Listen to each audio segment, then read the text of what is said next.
Hey guys, I just wanted to give you an up-close look at one of my other favorite RYOBI tools. So this is the RYOBI Reciprocating Saw. This thing is awesome. So it's pretty compact. You can see I'm holding it here in my hand. And then you can change out which saw blade you would like on it. So it's really multifunctional. You can put whatever type of blade you want on it. You just change it out by clicking those buttons right there.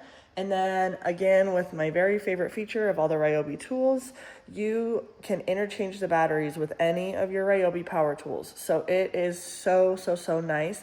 And it makes it so easy to add on the tool without it feeling super overwhelming because you already have the batteries most of the time. So here's this one, and I'll just give you a quick look of what it looks like. So you can just see it doing its reciprocating saw, which is amazing. And then it has this little lock button right here. If you want to make sure that it's not getting touched or moved, you can click that lock button in. So overall, really great compact reciprocating saw. Check this one out by RYOBI.